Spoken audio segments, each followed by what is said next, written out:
Dirjen, Pak Ketua KPU beserta seluruh jajaran, Ketua DKPP beserta seluruh jajaran, dan Ketua Bawaslu seluruh jajaran. Saya menyambung apa yang disampaikan oleh kawan-kawan tadi, sudah banyak menyampaikan, adalah tentang persyaratan yang nomor 2 ini, di mana disebutkan bahwa surat pernyataan bakal calon menggunakan model BB pernyataan yang dibubuhi materai dan ditandatangani oleh bakal calon serta dilengkapi surat keterangan dari pengadilan negeri. Nah, ini yang tadi yang banyak dipermasalahkan teman-teman. Saya juga ingin bertanya, barangkali atau mengusullah kalau boleh, bagaimana kalau untuk yang incumbent ini, pernyataan dari pengadilan negeri ini tidak perlu. Karena memang dia kalau ada permasalahan, dia tidak mungkin lagi dari sini. Ya. Kalau dia sudah ada masalah hukum pidana, sekarang ini dia terkena hukuman penjara, maka dia tidak ada lagi di sini sekarang. Ya, itu yang untuk yang incumbent. Sementara yang untuk yang baru, sebagaimana disampaikan oleh rekan-rekan sebelumnya, apakah pengadilan negeri kita itu sudah terkoneksi seluruh Indonesia? Bagaimana kalau seandainya seseorang tersebut berdomisili dulunya itu di satu tempat, jauh. Seperti saya lah, dari kampung saya sana datang ke sini. Mungkin 20 tahun yang lalu saya pernah punya kasus barangkali. Apakah sudah tercatat dalam seluruh sistem pengadilan negeri? Sedangkan sekarang saya minta dari pengadilan negeri di tempat saya tinggal sekarang. Atau jangan katakan 20 tahun lalu, katakanlah 5 tahun yang lalu gitu. Tapi saya baru pindah kira-kira 3 tahun belakangan ke sini. Apakah sistem itu sudah ada? Kalau mereka melakukan verifikasi lagi, nah ini yang barangkali masih akan menyulitkan. Sementara waktu juga tadi disampaikan, kalau 1 Mei semuanya harus sudah selesai, memang ini agak sulit nih Pak. Terus terang, meskipun kita di partai-partai sudah juga melakukan pendaftaran internal. Tetapi melengkapi persyaratan-persyaratan ini tidak mudah juga. Ya, seperti disampaikan tadi, misalnya minta pengadilan. Sementara kita di DPR ini sekarang dikasih, ini memasuki masa reses. Besok itu adalah sidang paripurna. Ya Pak Ketua ya. Dan kita menjalani masa reses itu sampai tanggal 12 Mei.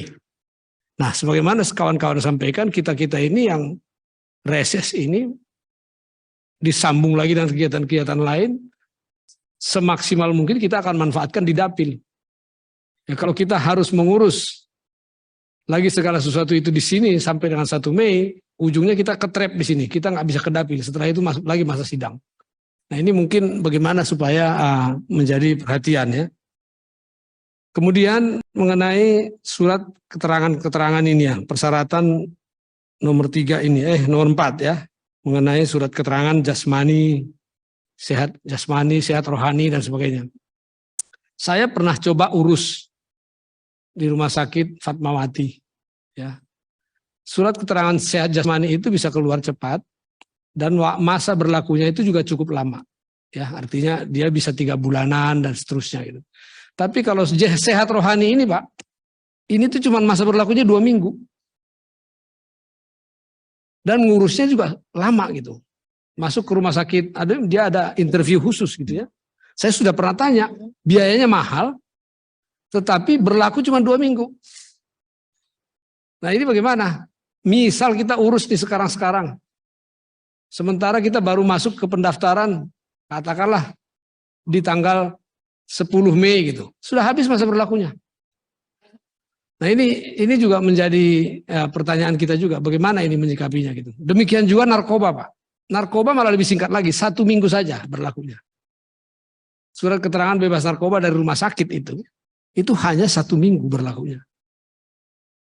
Dan saya juga ingin bertanya nih, apakah di sini disebutkan bahwa surat keterangan bebas penyalahgunaan narkotika, psikotropika, dan zat aditif dari rumah sakit pemerintah, Badan Narkotika Provinsi, atau Badan Narkotika Kabupaten Kota. Apakah itu berarti dari rumah sakit plus dari BNN atau BNP? Atau hanya salah satu?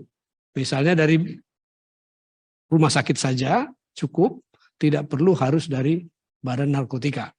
Karena kalau dua instansi kita nanti akan kesana kemari lagi, gitu ya. Itu pertanyaan yang kedua ya. Kemudian mengenai pendidikan tadi, apa ijazah?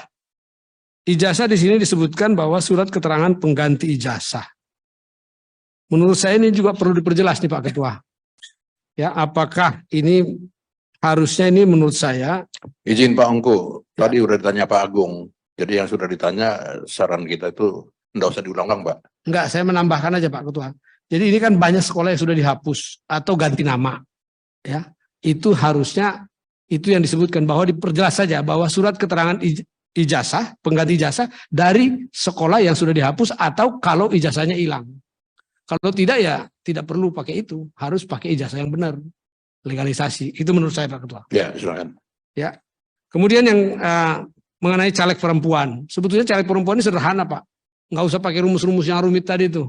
Memang tidak rumit sih sebetulnya, gampang aja. Cuma tinggal bikin aja. Kalau dapilnya 1 sampai 4, 1 perempuan. 5 sampai 8, 5 sampai 7, 2 perempuan. 8 sampai 13, 3 perempuan. Kalau nggak salah saya dapil itu cuma maksimum 12 ya maksimum ya. Jadi berarti 8 ke atas itu 3 perempuan. Dengan begitu sederhana orang menginterpretasikannya. Jadi tidak berbelit-belit. Saya kira itu dari saya Pak Ketua. Mudah-mudahan ada pencerahannya supaya memudahkan kita. Ya terutama yang incumbent ini yang sekarang juga perlu datang lagi ke lapangan gitu ya, ke daerah.